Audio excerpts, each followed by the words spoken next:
is a voice that cries, there is no better time.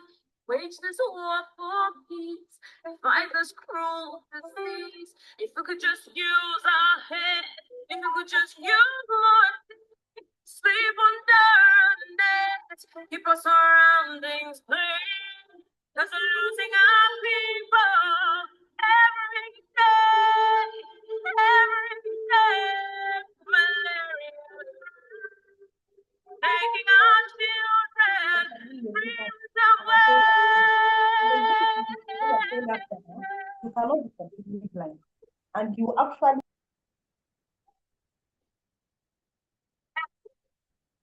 Takes them.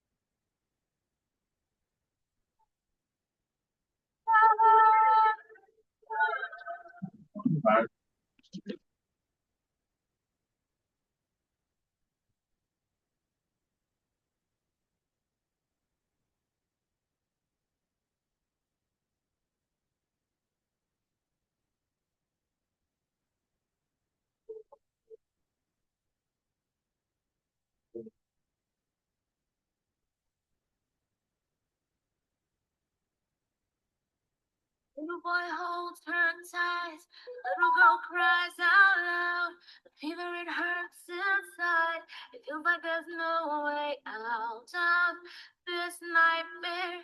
The symptoms that speak are clear. Sit and I wonder why another one has to die. We're losing our people every day, every day. Malaria thrives, taking our children and dreams away. And we can't take stand.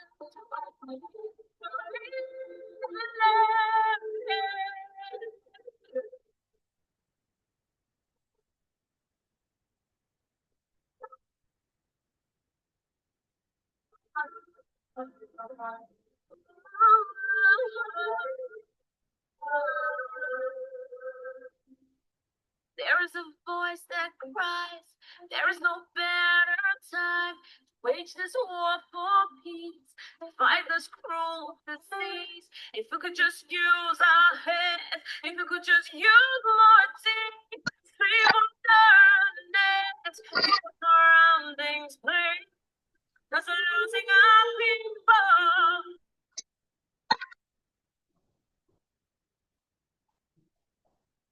hello.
Little boy holds her tight.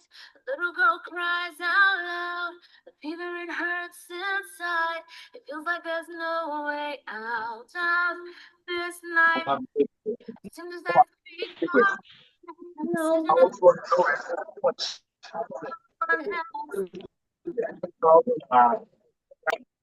Hello, everyone. Welcome. So we'll be starting now. Thank you all for coming. Let's just watch it. Okay.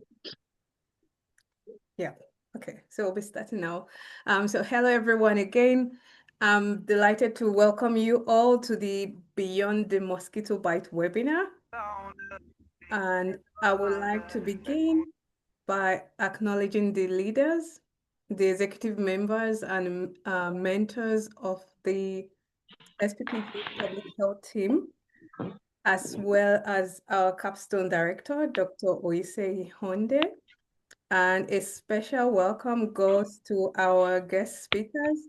Thank you for honoring us with your presence. It is my great pleasure to welcome you to this important and timely webinar titled Beyond the Mosquito Bite, a conversation that goes far beyond insect bites. And today we gather to explore the broader impacts of malaria on individuals, families, communities, and our nation, Nigeria as a whole. Malaria remains one of the world's most pressing public health challenge, and Nigeria alone accounts for 27% of global malaria incidences and 31% of global malaria mortality.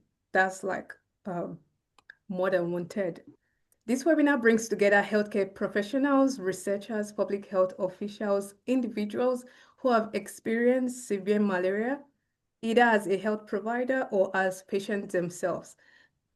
They will share their stories, insight, expertise as we explore new approach and strengthen our collective fight against malaria. Throughout today's sections, we will hear powerful accounts of severe malaria, learn how to recognize key signs and symptoms, important advice, and discuss effective treatment strategies. We also encourage you to ask your questions, drop your comments, and actively participate, because it's through these dialogues we will drive meaningful change. And also follow our social media handles. On behalf of the SPPG Public Health, I extend a warm welcome to each and every one of you, and let us use this opportunity to learn, collaborate, and inspire one another as we work together towards our shared goal, which is a malaria-free Nigeria. Thank you very much. And now we'll go into the next session, and that will be to invite our guests straight away. So we have here with us, just give me a minute, Dr. Michael. Okay, so I'll be handing over to the moderator for today. So that's Mr. Ramon. Mr. Ramon, you can have the floor now. Thank you very much.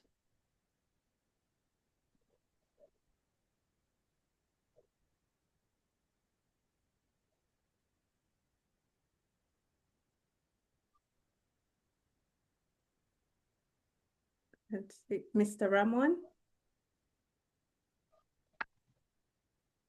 Okay. Hi, Usioma. How are you doing? Good evening, everyone. Thank you. Hi. So I'm just joining. Where am I picking from? Have you introduced us? I can't hear you, Usioma. You're introducing the guests. Okay. Yeah. Good evening, everyone. Thank you for joining in once again. We are so grateful with your presence, and to all our guests present, thank you so much for joining. So going first, I would be introducing Dr. Michael Olugbenga Kushimo. He's a molecular microbiologist and biotechnologist. He is a PhD holder from the prestigious University of Sheffield, United Kingdom, focused on characterization of cytochrome and P45 genes in Anopheles. And he has led malaria research in Rwanda. And today he will be sharing us a story today. Dr. Michael Kushimon, please, are you there? Hello, good afternoon, everyone. Good Yes, afternoon, Michael. I'm here. Thank you. Thank you. Do I have the floor now? Yes, you have the floor. Please go on. Okay, thank you very much. I don't know if I can share a few slides so that it will be very educative for everybody to see what I'm trying to present. Please do. Okay, please.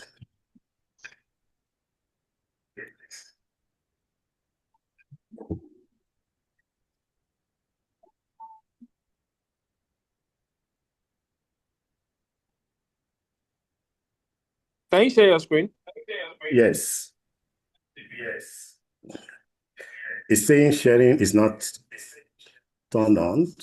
Do you need to turn it on from there?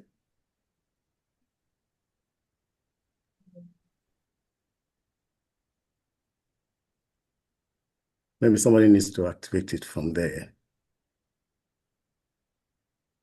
So, okay, the host isn't allowing sharing, so please, can you allow me to share? I've done that. Check. Okay. Great.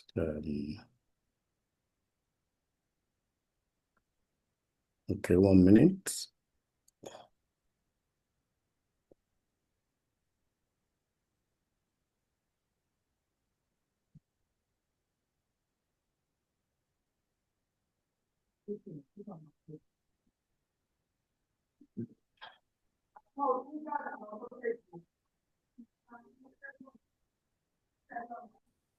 Okay, good afternoon once again. Can you see my slide? Yes, I can see your slide, Dr. Michael. Please go on. Okay, thank you very much. Good afternoon. So glad to be invited to share my story on cerebral malaria. As introduced, I'm a molecular biologist, and I've worked on malaria research for the past 10 years. And recently, fortunately for me, I worked on the parasitology side. I've always been working on the vector, that is the mosquito, Anopheles mosquito, precisely, Phonestos and Gambier and Arabiensis. We have a lot of them that can carry malaria parasites. Not all mosquito that you see out there can carry the parasite. So I've worked on the vector and importantly on how they develop resistance to insecticide that we are currently using, and also how to predict future mutation in some of those mechanisms that they are using. But today, the story is about what happened to me and how I contracted cerebral malaria. Sometimes, oh, my slide is not moving. Okay, so how I got the deadly bite, this is very interesting. As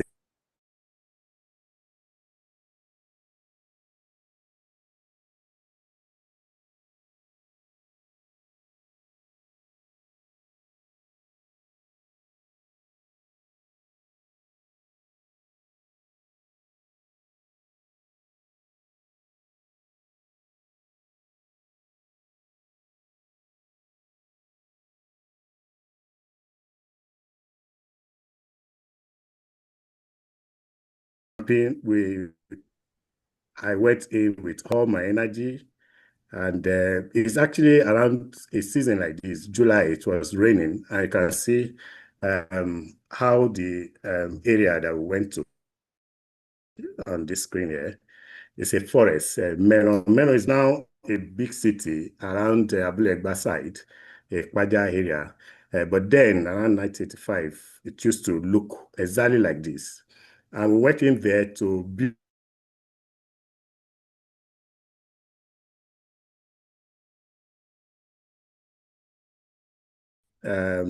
water. We have to take part of the stream water.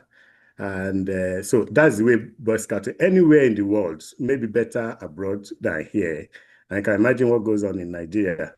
So we went in there, and as I was preparing this, looking at this stream, and even now, my heart goes out to the people in Texas, USA, that went for similar camping, and over 100 people have lost their life right now.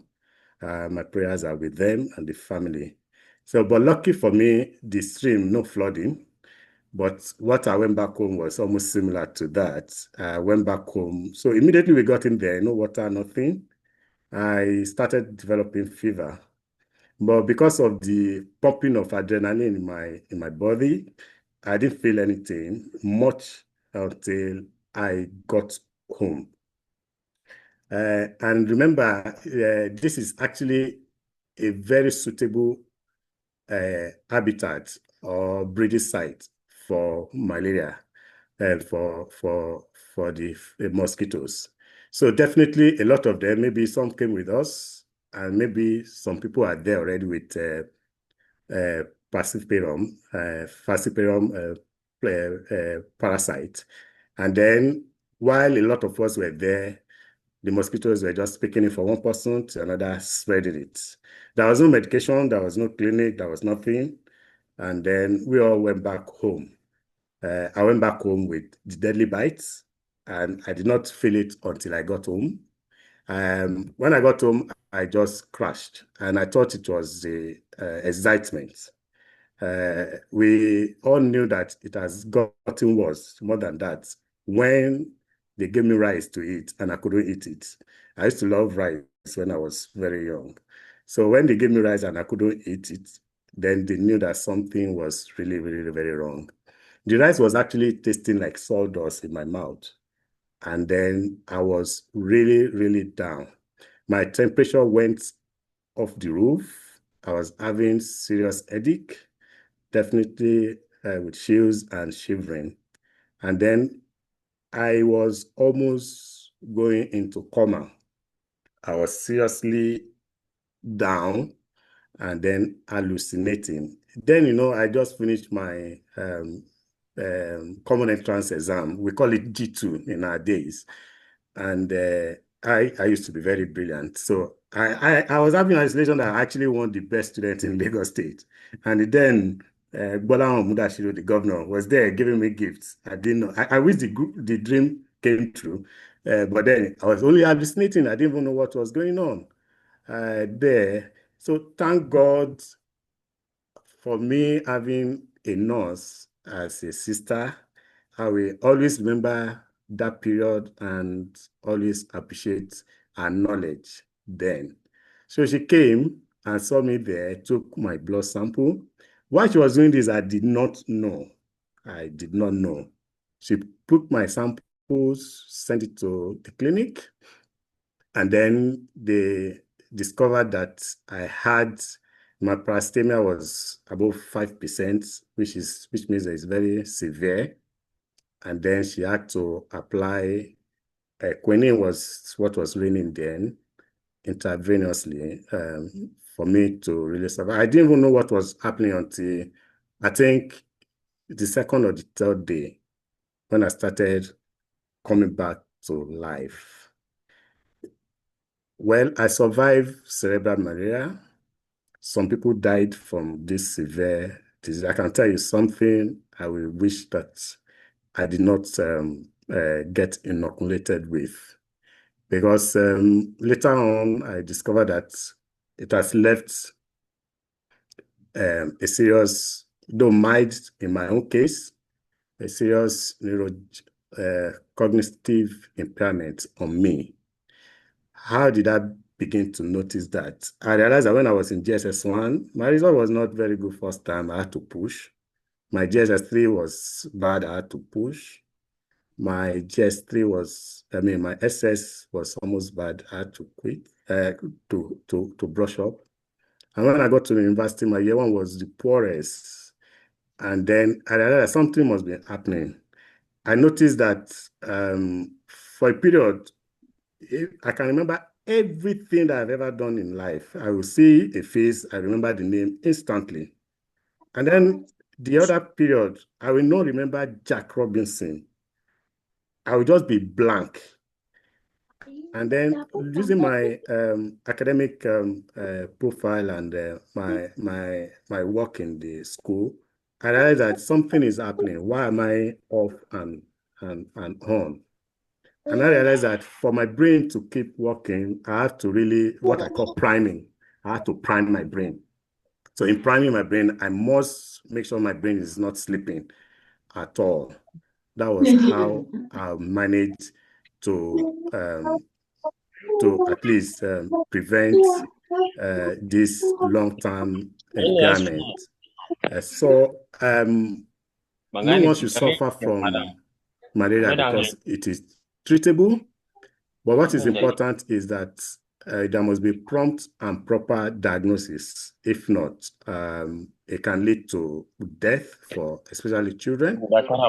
And then I just told you one of the long-term effects. There are lots of other impairment that could come. Now we have anti-malaria drugs that people can use.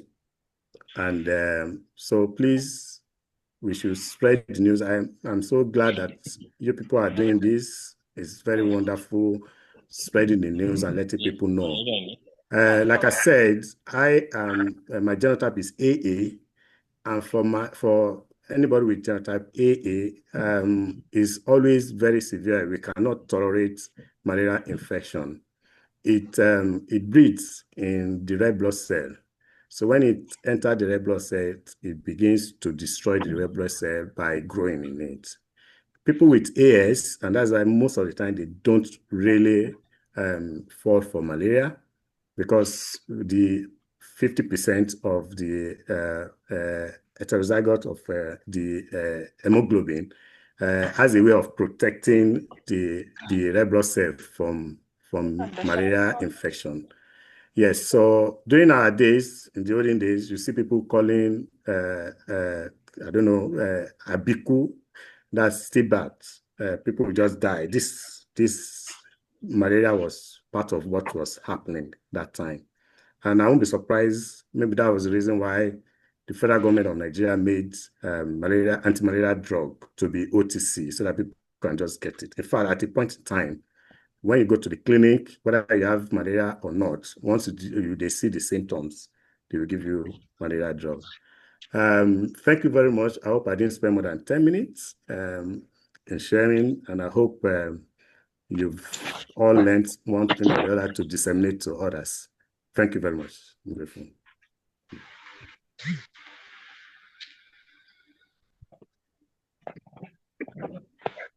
Thank you very much, Dr. Michael. It's very interesting to listen to your story. I mean, particularly the part where you were a very brilliant student in primary school. You're one of those kids that parents would make example of those other children. And the story of how cerebral malaria thing almost stole that. But I mean, with the help of proper diagnosis and treatment, you're able to become what you've been destined to become. It's really inspiring to listen to that story. Thank you so much for sharing that with us. You're I welcome. hope that people listening also learn and they are more aware that the discussion around malaria is not something. I know that. I know that. Throw me like this now. I'm lying down. I'm holding phone, wearing eyes glass. Sorry, can we unmute our phones? Thank you. You cannot do what you are seeing. It's what you are not seeing. You want to draw. Mute our phones. Thank you so much. I have to learn drawing. Something that I know that is on this wall. Please, can we unmute Emeka Nwoke? Who's the person? Can we unmute him, please? Thank you.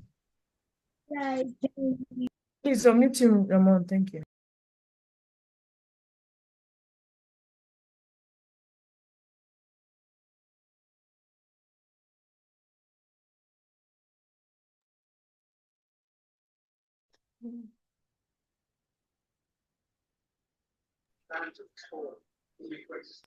Hello, can you hear me? Yes, we can. Okay, thank you.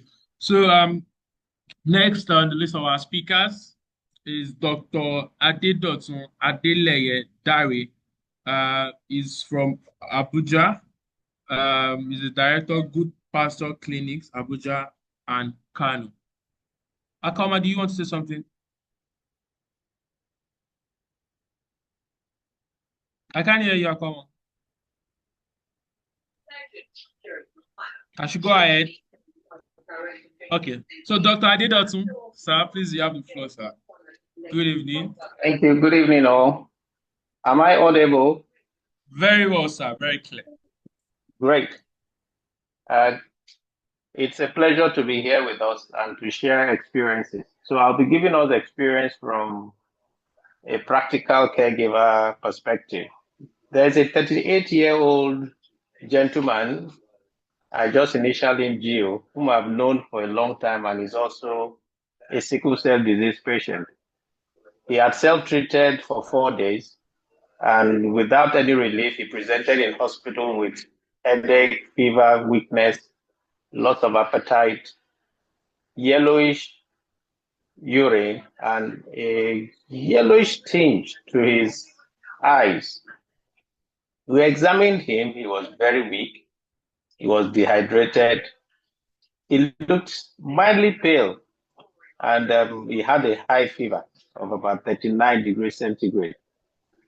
And the examination of his organ and systems, the central nervous system is normal, the cardiovascular system is normal, the chest and breathing is normal, which is called respiratory system. He was investigated alongside immediate resuscitation with intravenous fluid. The investigations that were very necessary frontline included his malaria parasite check, the blood sugar, the full blood count, check for his body salt, which we call the electrolyte urea and creatinine, the liver function test, and also his urine check, urinalysis. On starting his treatment, we are mindful of the fact that he's a sickle cell disease patient. And we're mindful of the fact that he had been sick 4 days self-treating without any good response or respite. He had to present in hospital, for which we commended him. And after the laboratory results came out, bedside malaria parasite showed us a bedside sample. Malaria parasite showed us 2 pluses. And that is significant in a patient with sickle cell disease who was dehydrated. So we immediately commenced him on intravenous artesunate. Remember, this is a newer drug, and it is recommended for severe malaria cases. And if you know, in the definition of malaria, they tell you about the uncomplicated and then the severe. So they're telling you whichever case, you should be mindful of what you're handling and be on high index of suspicion to make sure that you do the right thing. So artesunate was commenced. He was also given some supportive medications for pain and also to help him with appetite and to feel better with antipyretic, that is drug to bring down the body temperature. Fortunately, after about 2 days on hospital observation and admission and good care, he did very well and was discharged home.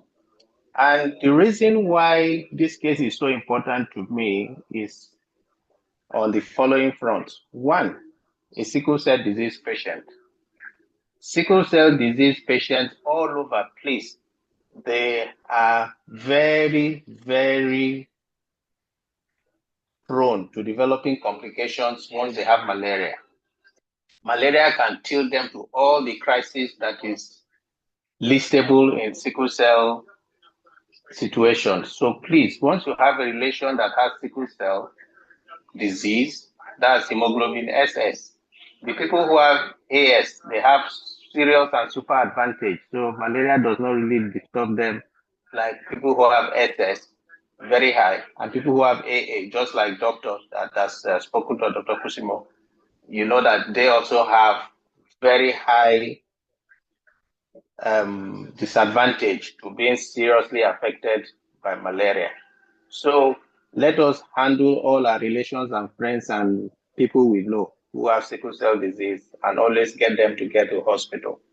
Another point to commend this gentleman for is that immediately he self-treated for 3 days and he didn't have any good respite. He didn't go to try any other healthcare giver that does not have the hospital support to give the needed care.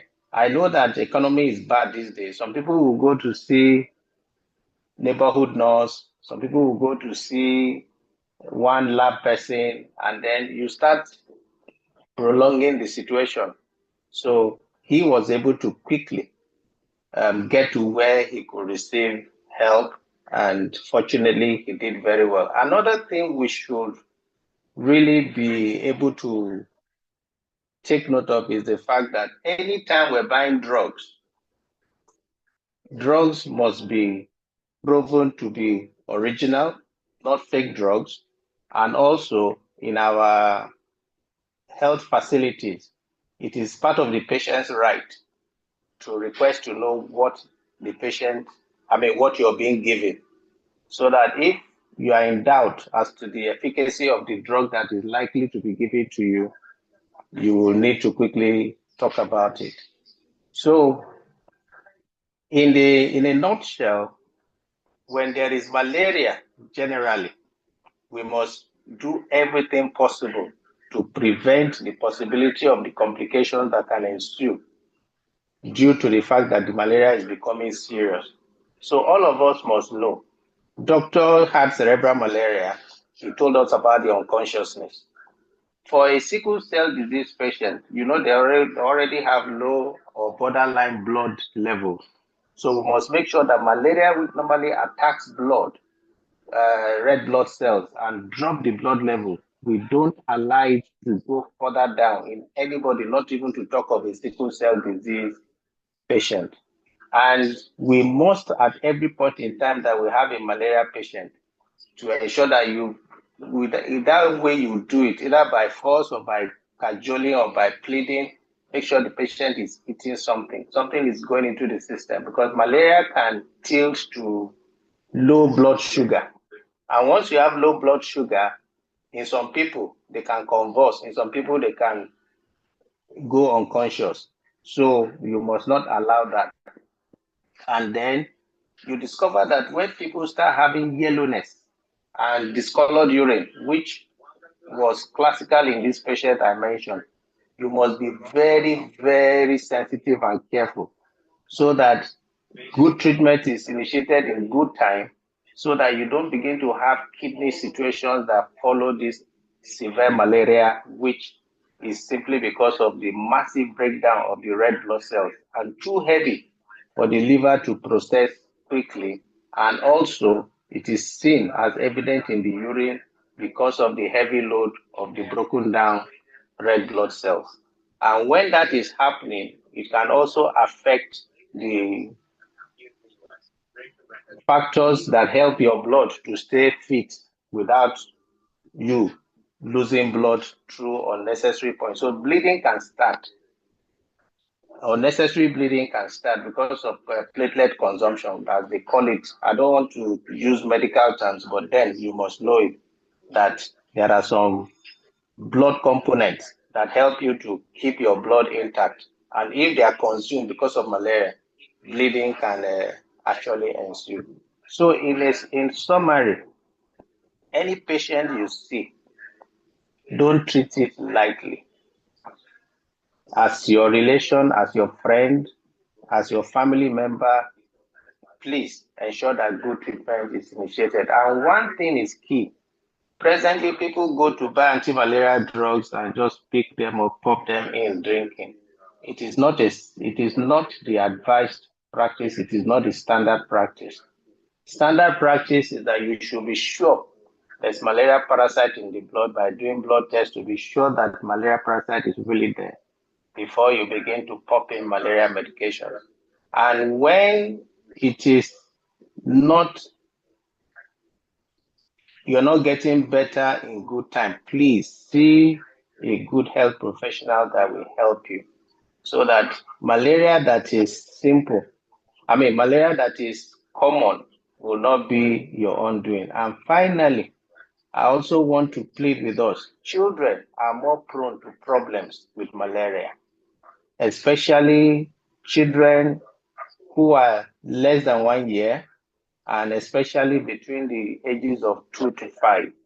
So children, please handle them with care, handle them with all promptness.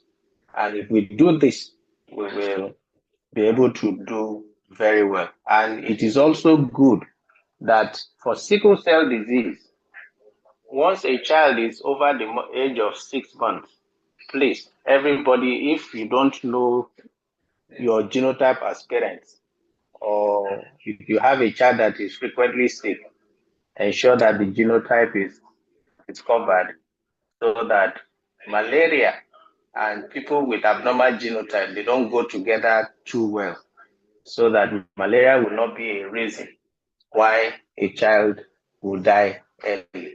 And for an adult who has grown so old, like I presented a 38-year-old man, he had been taking good care of himself. So all of us who know about malaria will also be able to give one another support. Thank you very much.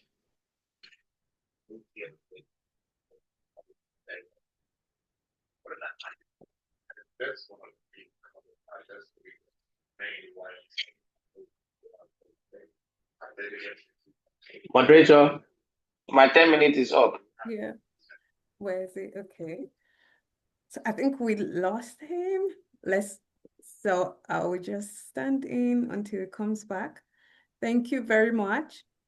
Thank you for all the advice. And I believe we're taking notes and jotting in everything. Okay. Sorry, so just give me a minute, please. Okay. So our moderator is back. You can take over, Mr. Ramon. Just give me a minute. I think he's having some network issues. Let's give him a minute. Yeah. Hello, can you hear me? Yes, we can. Thank you very much. Okay. All right, thank you very much. Thank you so much, Dr. Adidotso. I like that while we heard from a survivor's perspective, also interesting that we could hear from a physician perspective so that people could, get a full grasp of the story that we're trying to picture and what we're trying to say. Thank you so much, Dr. Adidotso, for sharing the story with us. Next to talk to us is Dr. Nana Kwasi Inne. Sorry if I murdered your name. I'm a Yoruba boy, so I may not do well with that, but I think I'll do it with Dr. Nana. She's a senior house officer at Shai Osudoku District Hospital in Accra. So, ladies and gentlemen, please welcome Dr. Nana from Accra, Ghana. Hi, Dr. Nana.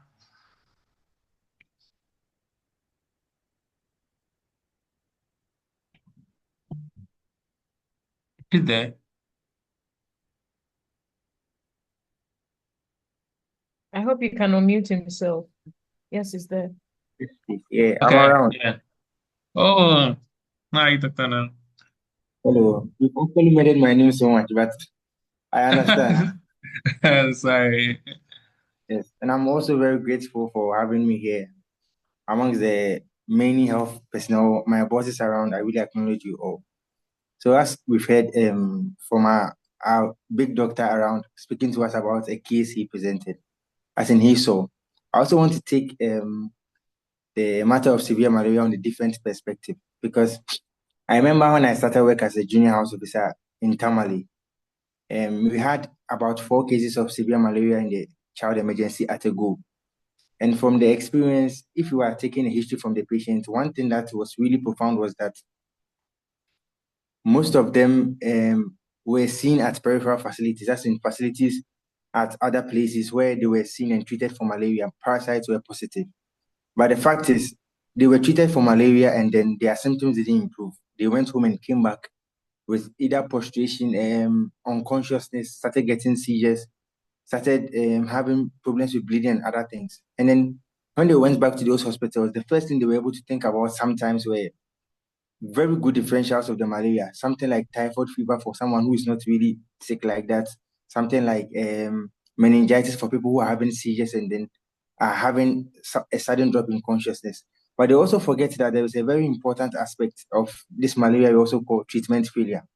So as it has been said, the treatment failure for malaria, as I have seen, has been one of the most, I don't know how to call it, but it has been a very, very detrimental part of our treatment. And then it caused a lot of pain to the patients we see and a lot of people, because when they are given a medication, sometimes, or when they go and buy the medication from the pharmacies and other places, explaining to them how the medications are taken, or even knowing that at this point we don't need a tablet, but we need the IV attestate, is very, I don't know how to really make it sound unmedical for those who are not medical, but there is a lapse in the communication process. Because if someone goes and then they do the RDT and it's positive, some for my hospital we ensue to do the blood parasite, which can give us a fair idea that, oh, there is hyperparasitemia, that's a lot of malaria parasite in your system. So at this point we may have to start the IV attestate, or in conjunction with other signs and symptoms, we may classify it as severe malaria and then not give orals for them to go home. So these lapses in the being able to like really apportion which kind of malaria you're dealing with has actually caused a lot of pain. And then when they are giving these medications I spoke about earlier on, when they are giving these medications to go and take, some of them don't take it as they are supposed to. And then if you don't take the medication as they're supposed to at the requisite times, then you may not get the results we are expecting. And then if the parasites keep on dividing in the system, in your red blood cells and in your liver, you get more of them in your system and you become very sick. So treatment failure for malaria has become very, very, very common. Since I moved from Tamale to Shawosuduku, I've also seen 2 cases so far, one in a child and one in a 21-year-old. Unfortunately, we lost the 21-year-old, but the child was able to survive because the mother realized that the drugs they got from the pharmacy were not doing the child some good. So she brought the child to the hospital. We did a series of tests and realized that this is very severe malaria. But initially, when this child was sent to a different facility, the child was being managed as a case of, how do you call it? A seizure disorder, to query the cause of the seizure disorder. Because maybe when they went to the hospital, the first thing they saw was the child having seizures. So they had to attack the seizures with radical steps. Where in actual sense, the culprit for this seizure was the severe malaria. So sometimes I feel like we also have to intensify our public health or our community health approaches. Speaking to some of the pharmacists, when people come very sick and giving them very, very terrible complaints about malaria, because diagnosing malaria is very easy for my country. A lot of Ghanaians, they can even come to the clinic and tell, oh, doctor, I feel like I'm having a malaria, because all their symptoms are pointing to a malaria. In actual sense, when you do the test, most of them come out true, because it's an endemic disease in our country and within our part of the world. But being able to put in the right and requisite steps at the right time is actually going to do us some good. So if we are able to intensify our public health approach in making people aware that, okay, severe malaria is also there, it's on the rampage, and then we have to really attack it as much as we can, then we may be doing a lot of good to ourselves as clinicians. That's decreasing our burden when it comes to having a lot of severe malaria cases on our ward, and also saving a lot of lives. One last thing I would also want to share is we as clinicians, or we as people in a medical field, right? Sometimes we are accustomed to one way of doing things. One time, one of my seniors was teaching me about how a malaria case can present with acute heart failure, as in a problem with the person's breathing and the circulatory system, presenting as a case of shock. Our boss earlier spoke about they presenting with jaundice, renal impairment, low platelets, that's problems with their clotting, and then hypoglycemia, which is very, very important, as well as seizures. But I actually had read it in school before, but I hadn't seen a patient present with acute heart failure or problem with their circulatory system because of the malaria parasite.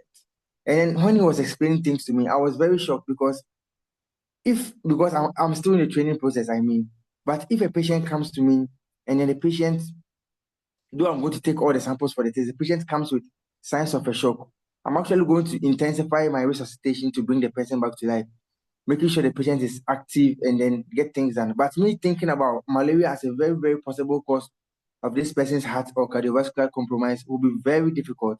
I mean, it will be one of the last things I would think about. But after the presentation and discussion, I realized that then we're actually having some kind of we are we have been accustomed to one way of presentation, so sometimes we disregard the others.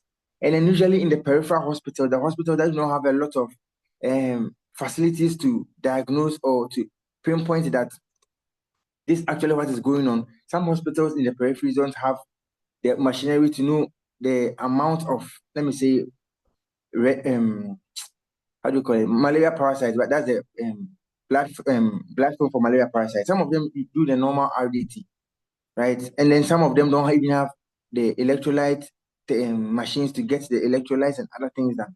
But for other things like your random blood sugar, your sugar level, and other stuff, which can also give us a clue of what is happening to these people, and then can help us manage them properly, is very, very expedient, and we have to capitalize on that. So the last thing I'm going to talk to all of us about malaria is, malaria is something we are actually trying to take care of in our country and in our part of the world. We also have to be aware that malaria can really kill. And then being able to treat malaria properly is one of the most important steps to prevent severe malaria. Aside the fact that maybe lapses in diagnosis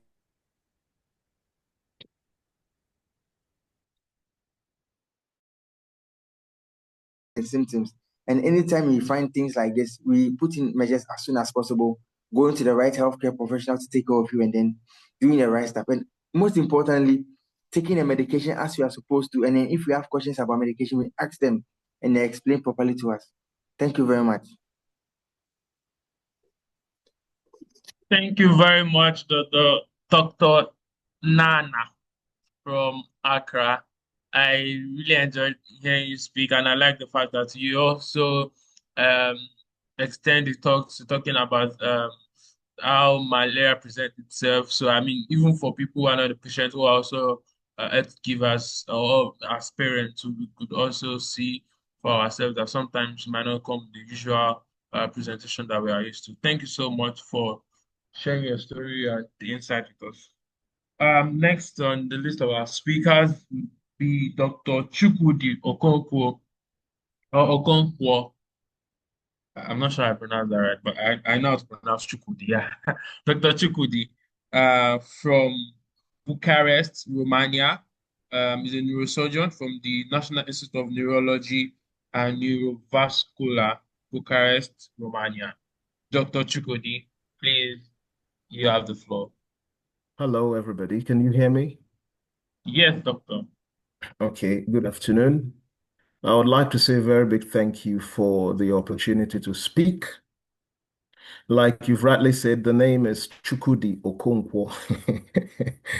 Okay, it's very, first of all, like we've all had, I'm not an infectious disease specialist. My background is neurosurgery, and I've not suffered from cerebral malaria. What I'm going to actually briefly say this evening will be observations from a colleague in my first degree that actually suffered from cerebral malaria. These happened around the time we're getting ready for our final exams in 2005, 2006, thereabout, if I can remember correctly. I might mix up the dates. It's not intentional. The young man presented with severe headache, with malaise, with fatigue. At that time, he was in our study group. We're all in the same study group. We all thought it was just a sign of stress because we're all getting ready for our final exams at that time. About 26 or 27 hours later, he presented with fever. He presented with chills. He presented with rigors at that time, and the visual analog scale of the headache increased. Visual analog scale is how you know the intensity of headache. It was about 7/10 at that time, and also with nausea and vomiting. So the right thing to do was to make him see a doctor. But our colleague at that time was too stressed. We all thought it was the exam anyway. So nobody took it seriously.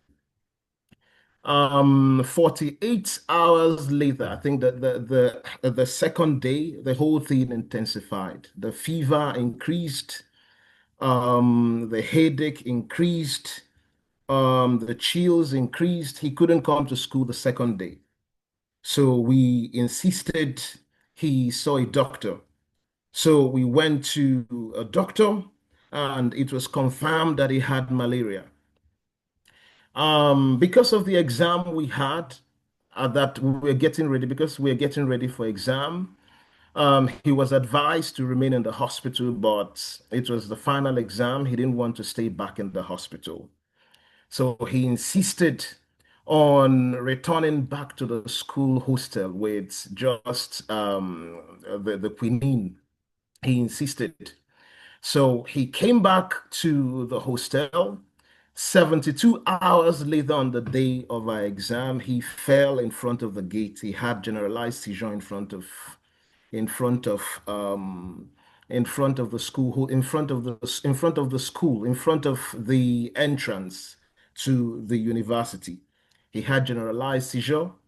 He was rushed back to the hospital, and he remained in the hospital till treatment. He he recovered gradually. It took time in a way, but gradually he recovered. We are very grateful because when he had the generalized seizure, um, he went to the hospital, treatment commenced, and after 2 or 3, I think about 2 to 3 days later, he got himself because I forgot to mention that before falling in front of the hostel, he became a little bit confused. He became drowsy. He became disorientated. A day to fall in front of the university campus, he became confused. He became disorientated. He became irritable. So these were things because at that time we didn't have medical knowledge. We were studying a biological science course. We didn't have knowledge that it was cerebral malaria at that time. We didn't take it seriously. We all thought it was still the exam. If we had noticed these symptoms, if we had realized that these were symptoms, including the fever, the chills, the intense headache, if we'd observed and at that time that these were signs and symptoms of something that will become more complicated, we would have insisted. We would have made it possible. We would have made sure he was admitted in the hospital despite the exams. The funny thing is that even after studying, even after doing all these things, avoiding the hospital when he had the opportunity to avoid the embarrassment of generalized seizure and the confusion and hallucination, etc., and insisting on writing the exam, he missed he missed the final exams. He didn't present on the day of the project. He missed everything. He had to spend an extra year in the university, but we are all grateful. We are all grateful that he survived this particular problem. So what I'm trying to say and the advice I'm trying to give at this time is we must, all people that are here, it's very important for us to take two things seriously. Our health is very, very important that we take our health seriously. It's also very, very important that we encourage people not to ignore signs and symptoms because I've seen situations in Nigeria where people just insist on taking the over-the-counter medications. We have problems in our country and in some parts of Africa that most of the OTCs we take can be they are not there. We have a problem with fake drugs. So it's very important for us, apart from going to get medications, we must know particular pharmacies, if it's possible, where we can get OTCs that are not fake, OTCs that are real. We have this problem in Nigeria and some parts of Africa. So this being said, it's very it's important for us to also know that as individuals, we must encourage family members to consult healthcare professionals. It's not just enough for us to sit at home. We've seen in places where people sit at home for 3 days or 4 days taking over the counter medications that are not working. Malaria, apart from having a complication of cerebral malaria, can also have other complications that we as healthcare professionals must not ignore. So it's very vital. It's very important that we continue to encourage people. This is why I say a very big thank you to the organizers of this program. This is why it's very important that we continue to create awareness, that we continue to encourage people to take health seriously, that we continue to encourage people that live in places that are known more with malaria to take necessary precautions, that it's also to take prevention seriously. Preventions like insecticide treated bed nets can help a lot. Indoor residual spraying can help a lot.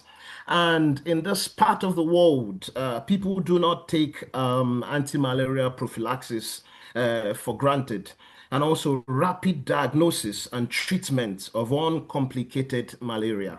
So, at the point where malaria is still uncomplicated, it's something important to get the treatment as soon as possible, see a healthcare professional, and get things sorted.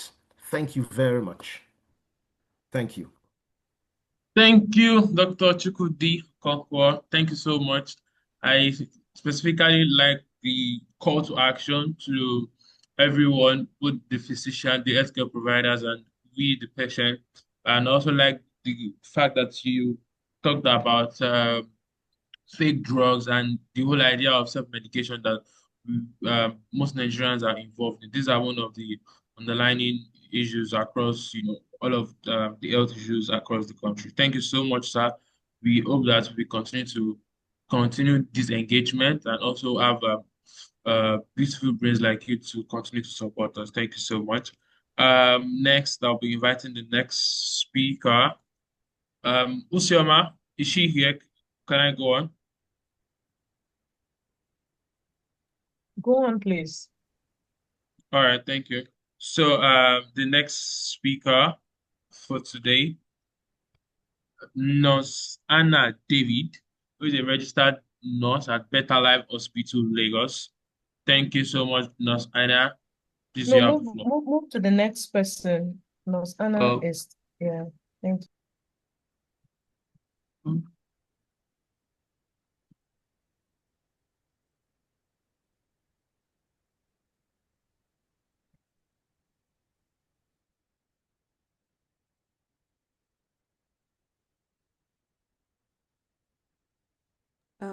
So Ramon?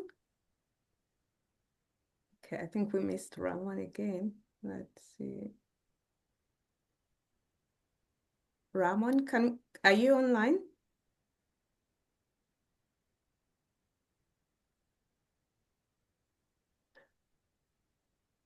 Okay. So I'll just step in here until it comes online. So I think the next Hi, can you hear me? I was unable to thank mute you. myself. Okay. Yeah.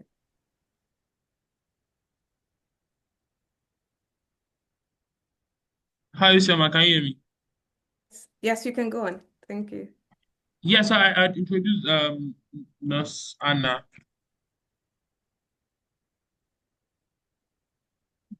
Oh, we're saying she's not available now, so we can move on to the question and answer session. Hopefully she Okay, comes all right. online. Yeah, we're still trying to get her the network. Thank you.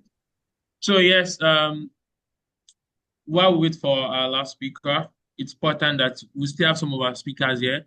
So to make this conversation more interesting and more educative, we could go on to ask some of our questions. Are there any questions we would like to ask about malaria, about health, specifically about malaria, symptoms, treatment, management? Okay, come up, please.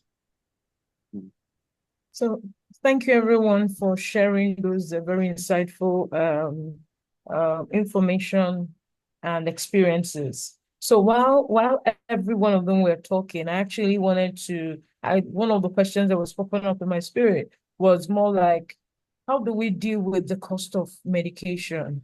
Because like Dr. Konko talked about fake drugs, Dr. Dari talked about fake medication and the challenges, and Dr. Nana also talked about the failure of treatment, and that could be either non-compliance to medication, prescription issues, or even that the medication itself is ineffective. But how do we deal with the cost of medication? Because really, that is a big factor in the choice of where patients would buy their medication. Thank you. Anyone can take it. I think that it will be okay that you specify who you would like to take it. But then while we do that, I would like to hand over to Oluranti, who would be handling the question and answer session. Oluranti, are you there? Olaranti, brother. Olaranti, are you there? Okay. Yes, All right. Oluranti, you were correct. Right. Oluranti, okay. All right. Good evening. Thank you so much, Said. And want to say a very big thank you to our facilitators. And it's been a great pleasure. And I would say an insightful session that you've taken, starting from the first story of our first speaker talking about his own experience with cerebral malaria, down to the story of the 38-year-old patient of the second speaker, and all the other stories we've heard that helped us to understand a lot more about what we should do to prevent this common, seemingly simple but deadly disease called malaria. So thank you so much to all the speakers.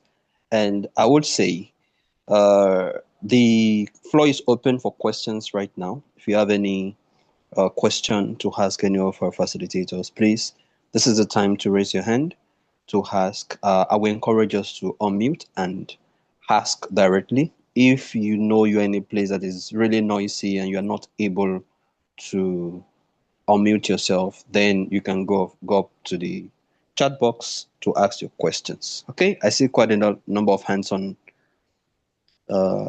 online right now. Okay, I will take this in the right order. So let's start with Homolola.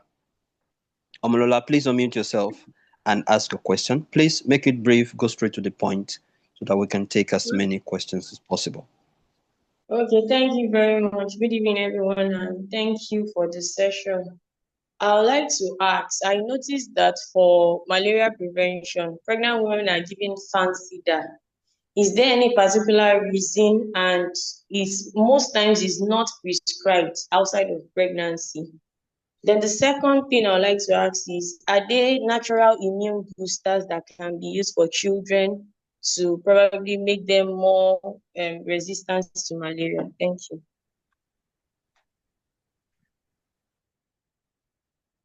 All right, thank you so much. So I will direct that question to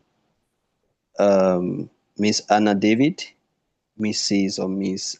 Correct me, please, if I am making a mistake. But Anna David, registered nurse, please take that answer. Take Is that Anna question. here yet? I don't think she's here yet. Oh, okay. Yeah, So let's have. Dr. Okonkwo.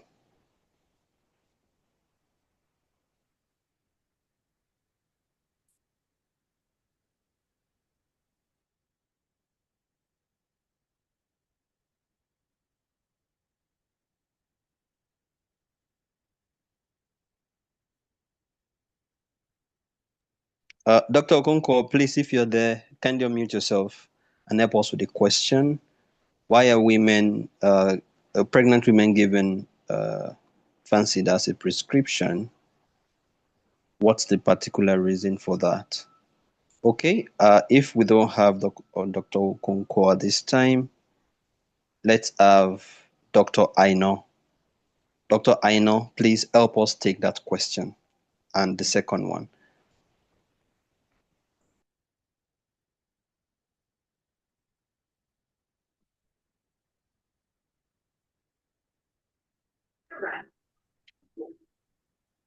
Okay, can Dr. Aino unmute himself?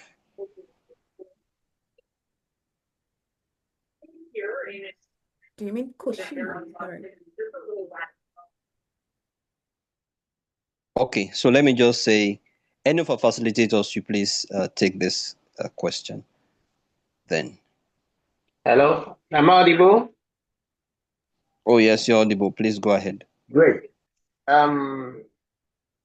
Malaria prevention is very important in pregnant women because once you deliver a child and the mother is not adequately cleared of the parasites before the baby is born, once you have the incidence of mother-to-child transmission at delivery, the child can start having malaria symptoms exhibited right from the very onset of life, which may not be as easy to handle as you think, because for them, once they start breaking down blood cells at that level, you have jaundice. Jaundice is a no-no for any child, and it can result in so many complications that if not quickly taken care of, that child may be deformed for life. The time and space will not allow us to continue to talk about the problems of neonatal jaundice. Then for children to be adequately prepared against malaria, it also starts with the anti-malarials administered to the mother during pregnancy, and ensure that all those preventions which were highlighted for the family, you employ them for the growing child. And also nutrition is key, so that in addition to all those preventive measures you've employed, a well-nourished child will have good immunity to just shake off malaria easily once that child is well fed. So please, these are measures all of us should educate our people and also arm ourselves with to ensure that we live at peace in our various family and homes. Thank you.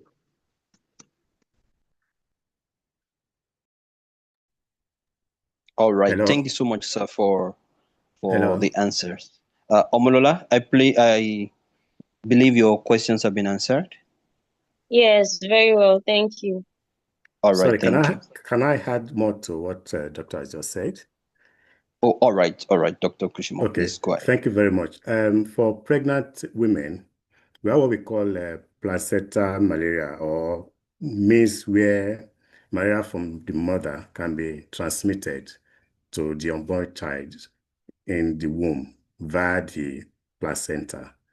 So that's the reason why most of the time, or they use fancida, which is more like for prevention, for that to occur. And like what doctor has said, and somebody has asked this question: how come an unborn child came into this world with malaria? It does happen through the placenta, and that is the reason why it is very, very important for pregnant women to do their checkup every time, and also take those drugs so that the baby born will be healthy and will not come in with complication. Thank you very much.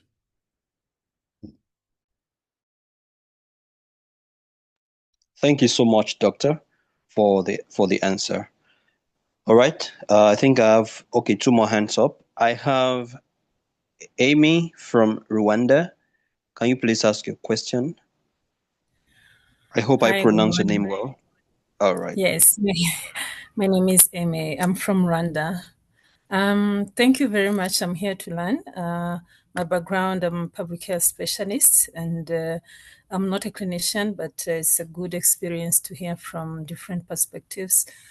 And first of all, to share my take home and what I appreciated most, having a background in public health, my focus is on maternal and child health, and mainly also in addition to metabolic diseases or chronic diseases, including diabetes and hypertension management. So, what I appreciated most during this session is the importance of nutrition. I don't treat, but the first I do when I come in contact with the patient, as I recommend to do proper investigation with the physician, with the trusted hospital. But after then, I take over, and I mainly appreciate being with the patient, supporting with the proper diets, especially hydration, which is a big thing that I find more than 80% of my patients do not really remember to take water. They can take any kind of medication from morning till evening, but if you tell, how about drinking water? It's bitter, it's this, I forgot, I this. Okay, so I really appreciated the importance of nutrition during this session. And again, special care for the children and pregnant women. I really feel in love with this session when you talk about children and mothers, especially pregnant women, as part of my background and special interests. Another point was on sickle cell anemia patient, which are also part of the patient mainly came across, helping with hydration again, taking water to help manage their condition, also taking a proper diets to accompany, to assist the treatment they're having to have effective results. So my question is, considering I have experience of Nigeria, I'm not Nigerian born, but I most of the time been in Nigeria. But when it comes to the living, I'm working in Rwanda and I'm based in Rwanda. So just looking at the experience here in Rwanda, one of the effect observation, I've never done any scientific study, but what comes to happen, why do people come with complicated cases of malaria? They start treating themselves without doing proper investigation. They quickly go to the pharmacist to get treatment, and they start narrating their scenario to the pharmacist. They get quick drugs. They treat themselves for quite some time before they go to the hospital, maybe when something worse has happened. So, and having a background in public health, I don't know really what to do. I'm not against anybody selling drugs. Talking about the genuineness of the medication, looking at the standard here in Rwanda, I'm not worried about talk about fake or these fake drugs. That is not my concern because I know the standard and the controls are very strict. But my concern is how do we make pharmacists a good player in the ecosystem rather than worsen the cases? How do we do without really turning seeming to be against their business, but also to help our ignorant patients, so to speak? How can we have this balance? I'm not sure if pharmacists sometimes tell the patient, no, we don't give such medication, go to the clinician first, then you come back with the prescription. I've never seen such a case. And when we talk about drug resistance, that is the same issue, that people get used to medication, take the medication in improper ways, to the extent when you give them does not work any longer. So I really came to observe that pharmacies is a solution, but when measures are not well taken, it can be also a problem to improving healthcare of the population. I don't have any idea. But if maybe you have some experience in Nigeria and some researches, you can really share maybe to learn about your experience. Thank you. All right, thank you so much, Amy. Dr. Kushimo, please help us with the question. Hello. You are very right. When it comes to making profit, it's really very difficult to handle this case where the pharmacists really want to make money. The usual thing, especially for malaria, is for testing first. And we have a different type of testing.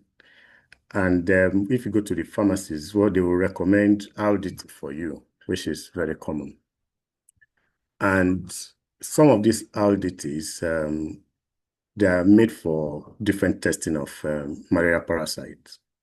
So, for instance, if what is going on in Rwanda, what the predominant parasites is, let's say, ovale, and then the audit they have is one that can do falciparum. You know, they will just give you one to test, and then there won't be any results. And one thing we've seen also is that some of these auditors, they don't know how to test them, to use them, to interpret the results. So the gold standard will always be for microscopy tests, which I want to believe that people actually don't want to spend money doing. I know most of us, when we have fever, we just conclude immediately that that is malaria fever. So I think the government will be in a better position to handle this. Like you said, in Rwanda, and I remember when we came for a MIM conference last year in Rwanda, we went around to some of these healthcare centers that you have, and they have a lot of RDTs, and we were asking them questions. And I know in Rwanda, you hardly will see fake drug, like you said, and you said that's actually not your problem. But the main problem is making money, which individuals will always find a way around, even when the government is trying to block them. So the solution will lie with making legislation and the government coming in. I was so glad with what I saw in Rwanda. You hardly can bring in anything inside Rwanda without them checking. Going out, they check everything we carried. Even they almost asked us to remove our cloth. So the solution to that will be for the government. You can't stop people making money. The capitalist nature of man, we always want to make money. So thank you very much. That's what I have to say about that. Thank you. All right, thank you so much, Dr. Kushimo. I hope that answers your questions, Amy. Okay, I guess the other person's question has been answered as well. Do we have anybody? I had Aziz and up earlier. I guess your question has been answered already. There's a question in the chat box. Okay, thank you, Akama. Let me read that up. So from the chat box, let me see what we'll have.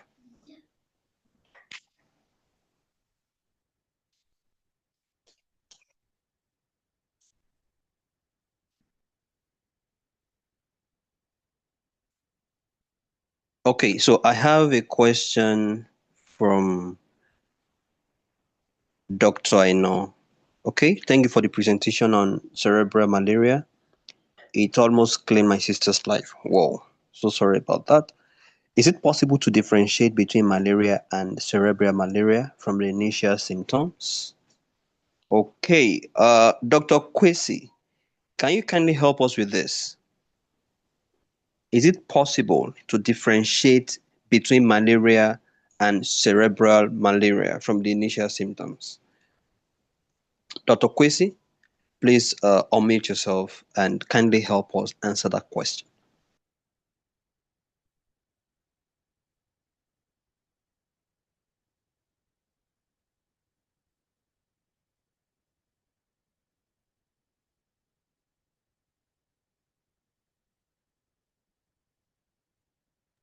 Okay, I don't have Dr. Kwesi. Dr. Adedotun, kindly help us answer the question. Dr. Adedotun, please go ahead.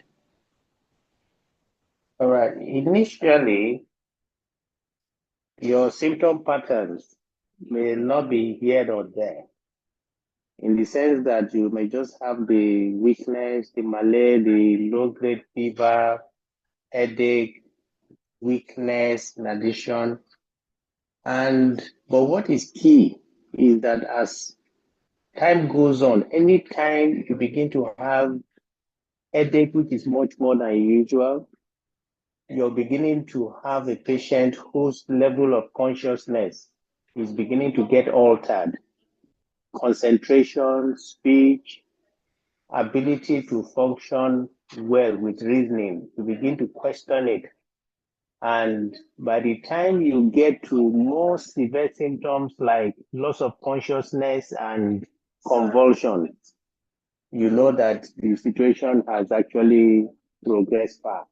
So it is not good to begin to tolerate anything that begins to deal with anything that has to deal with the consciousness, altering of consciousness, altering of concentration, altering of ability to do your regular mental functions. And in fact, by the time you start having inability to use the hands and legs normally, we must not allow symptoms to progress to unconsciousness and convulsions before you begin to do some things. So please, each time there is malaria suspicion, ensure that you work fast to get a diagnosis definitive. And sometimes, even though you have those central nervous complaints and symptoms, it may not be cerebral malaria. It may be another thing which is mimicking cerebral malaria, which they call differential diagnosis.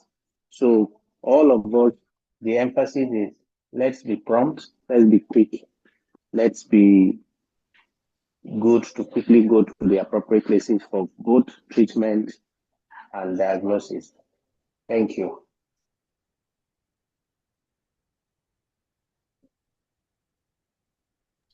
Thank you so much, Dr. Adedotun, for that answer.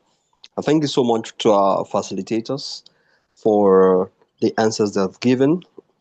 We have really benefited from your knowledge and wealth of experience. And the next session we are going into right now, I believe if you started with us and you are here up till now, you don't want to miss this part. And somebody will be going home with a prize today. I won't tell you what it is, right, in this next session. And it's going to be what we call a Kahoot quiz competition. So if you have your mobile devices there with you, be at alert, get ready. If you're using your laptop, be at alert, get ready. If you're using your PC, you have your phone, get your hands on your phone, make sure you are connected with a data network, because this is going to be exciting, really going to be exciting. Okay, so I'm going to hand over this to Vice President Hakoma. Please, over to you. Okay, so thank you. Good evening, everyone. My name is Akoma Onyemelokwe, and my friends call me Lady Akoma, and I am the president of the Public Health Capstone. I just want to say thank you to everyone who has been here. Thank you to the members of this capstone. In the last 4-5 months, we have pulled through, consistently bringing in experts to discuss malaria and the different aspects. And tonight, we've had a lot of information shared on the presentation of malaria, the symptoms that are there, how to manage it, and the various issues of standards, issues of presentation, how to deal with children and pregnant women, and to understand that malaria is one of the key killer diseases for children under 5, including diarrhea and pneumonia. So, and then we also talked about the treatment failures and the issues and the pain that it causes to our patients. Compliance issues were also discussed. And then We looked at the role of knowledge as a critical part of this, and the fact that early response to the issues of malaria is important. So you're talking to a health worker, you're getting diagnosis, proper diagnosis. And so we should not ignore the signs and symptoms. And then we also discuss the challenge of fake drugs in Nigeria. That's a big challenge. And then I asked a question on the cost of drugs and the implication of those costs of drugs, and which is why people will buy a drug that is fake against the real one. And really, we know that some of the medications are OCTs. And we also talked about the importance of nutrition, which is critical. I'm involved in a research currently that we're looking at how do we ensure that that is frontal in every malaria intervention, nutrition, hydration, and then also to have government improve on regulation, because once they improve on regulation, we will not have fake drugs or fake RODTs and all that. And at the end, we also looked at what is really the difference between malaria and cerebral malaria. And I'm sure that this evening has been a very, very, very enriching evening. And we're so excited that you are here with us, all the leaders from everywhere. Please, can you unmute? Can you mute to speak? All the leaders from everywhere. We'll be having a game. And sorry, please. We'll be having a game, and this game is so you actually love it, and the winner will go with a prize. But we'll also be happy if you follow our social media handles, because going forward, even after the school period, we will continue to use these webinars to really build consciousness, build action, and drive the eradication of malaria in the things that we do as a public health capstone of class of 2025. Thank you so much and good evening. I'll hand over to the Vice President, Osoma, to close out on with the games. So this quiz, please stay on with us, and just a few minutes and you will love it, and you will do it in every way you actually find the opportunity to. Thank you. And also share your prize with us.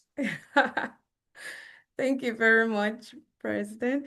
So we'll go into the game. And for the game, we actually need just 10 people. So we are going to do first round of the game, and the first 10 people will go into the real game. So I believe we're ready. I would like us to have our phones ready, and you can type into kahoot.it. That's what we'll finally be using, kahoot.it.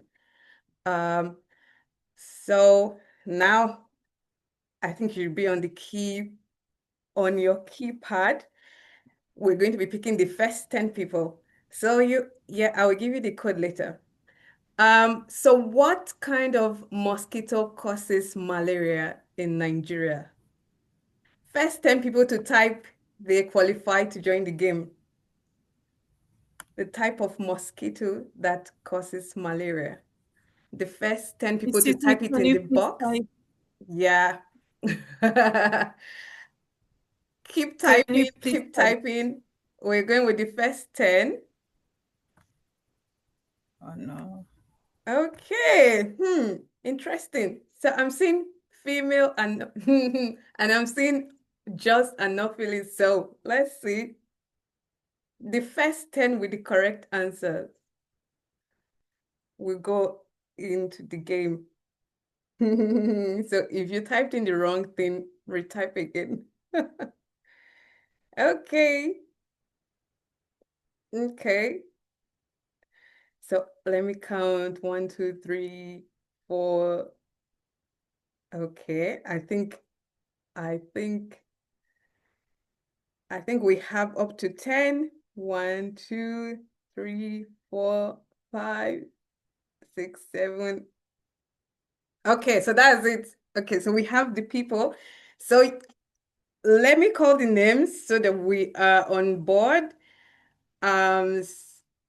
So we have Latif, Mr. Latif Bolaji. Sorry if I murder your name.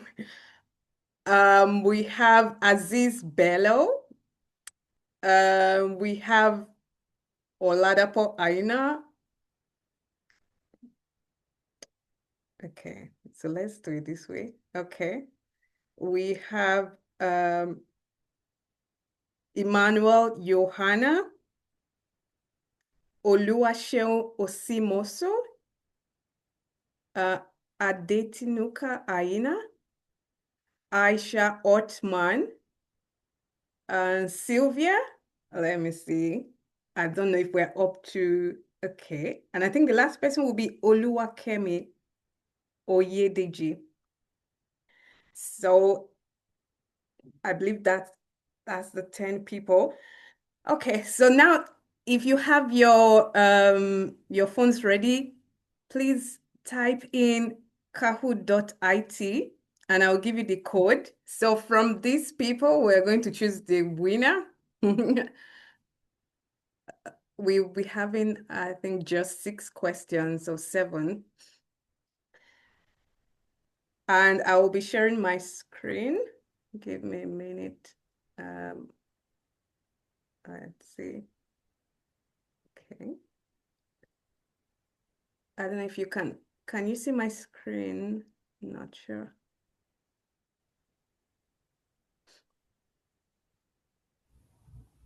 Not yet. Not yet. Okay.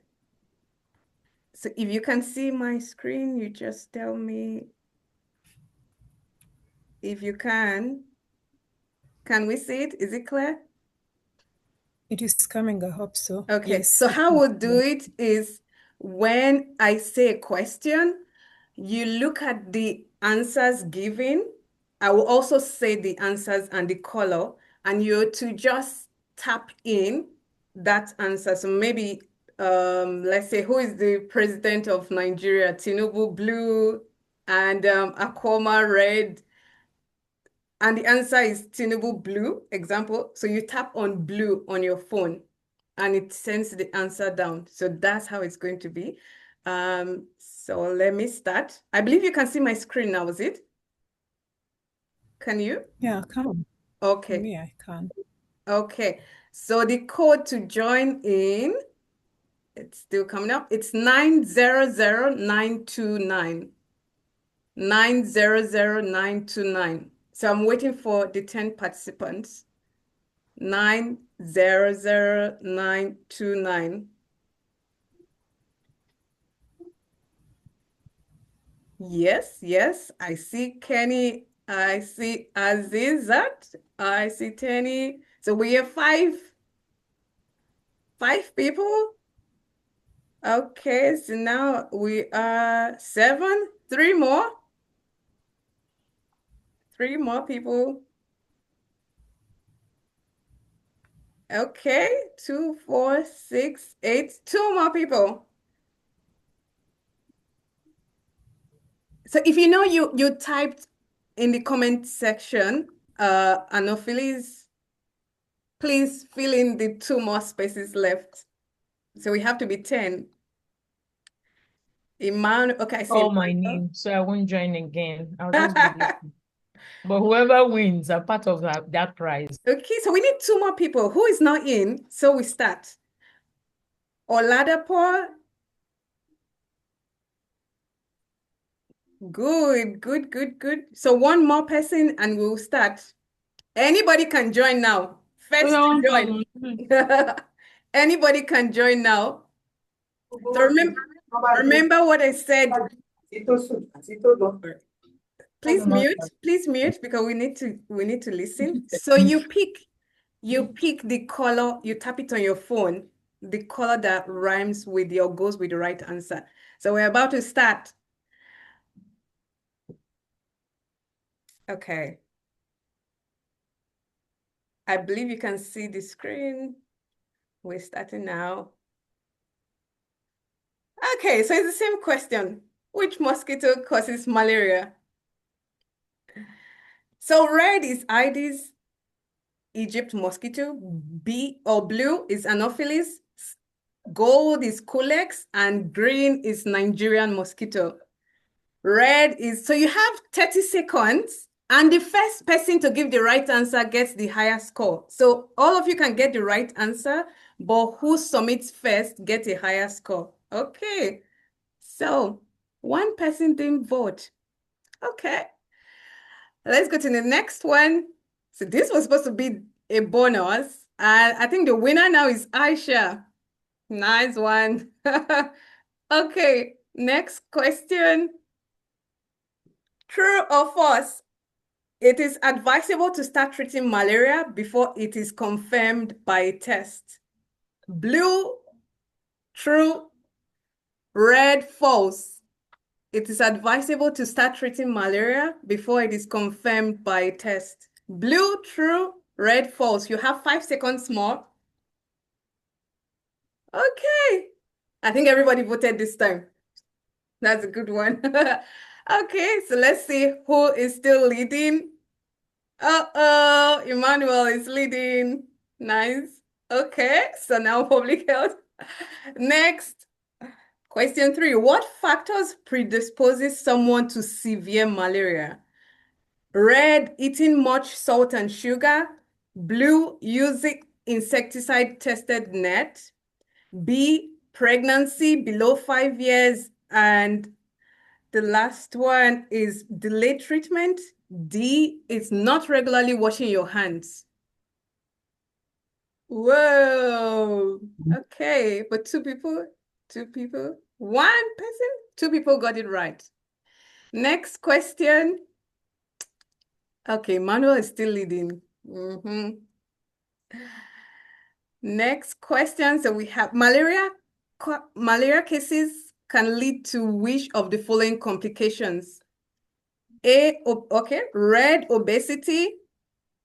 Blue, stillbirth convulsion death. Gold, hypotension. And D, heart attack.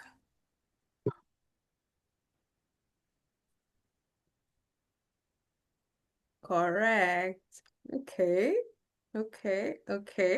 Let's see who is still talking. Johanna. And somebody else is coming at the back. The Belonia. Correct. Next. One but last. What percentage of global malaria incidences occur in Nigeria? Malaria incidences. Red is 27%. I said it at the beginning of the class, of the webinar. Blue, 12%. Gold, 20%. Green, 10%. There is a clue, which I won't tell you now. So in everything, Nigeria is at the top. So that's a clue. Let's see who is. Okay. Emmanuel is still leading. The last question. What percentage of global malaria mortality occurs in Nigeria? I think I've given somebody a clue already. Red, it's 5%. Blue, 12%. Gold, 31%. Green, 26%.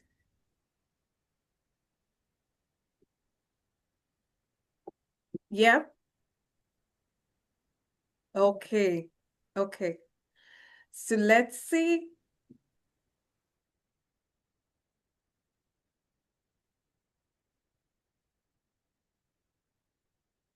My network is disappointing me.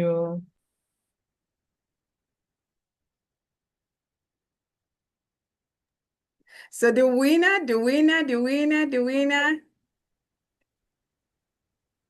is Emmanuel, Johanna.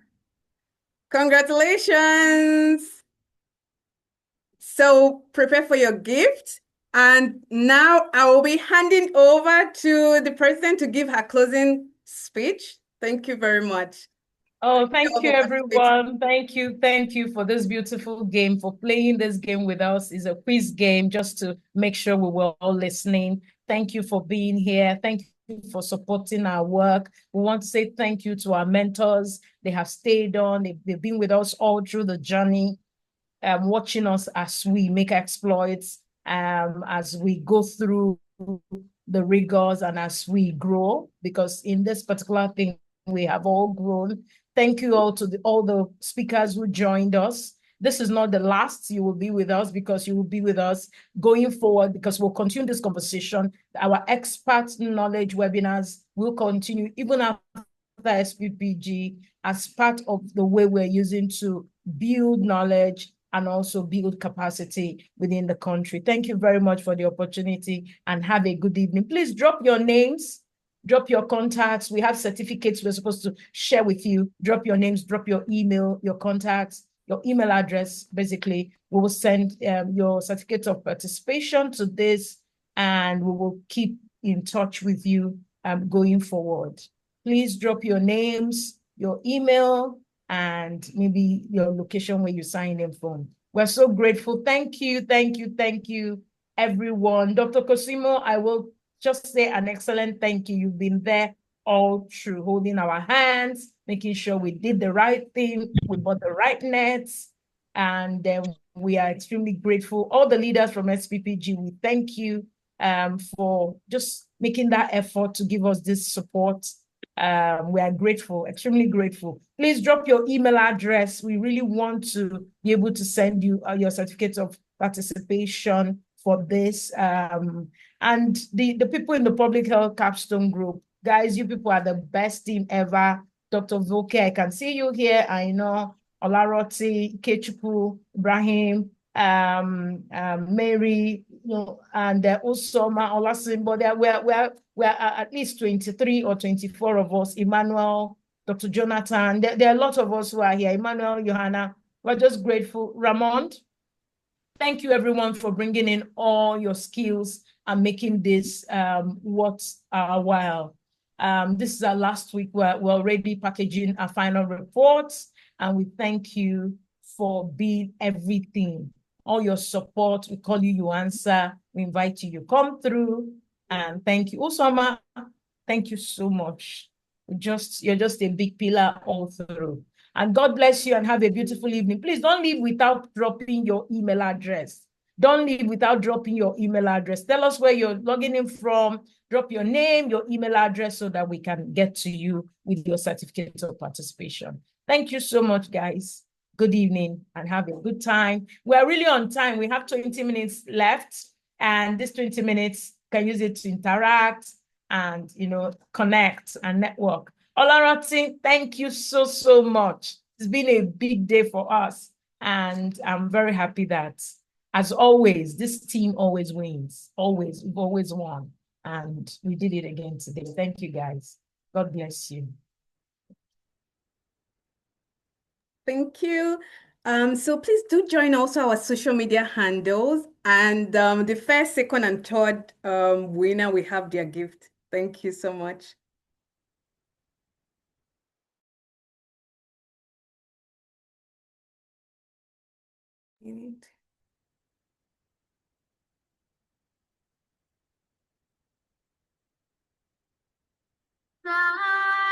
We're losing our people every day.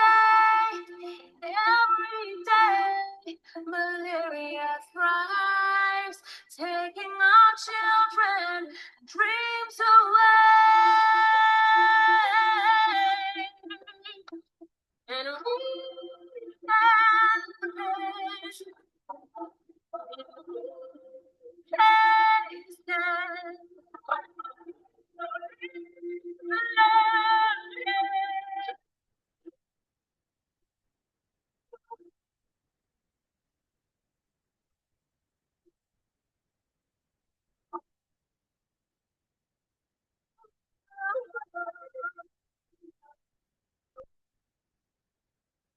there is a voice that cries, there is no better time to wage this war for peace, to fight this cruel disease. If we could just use our hands, if we could just use our teeth, sleep under our nets, keep our surroundings clean, cause we're losing our people every day,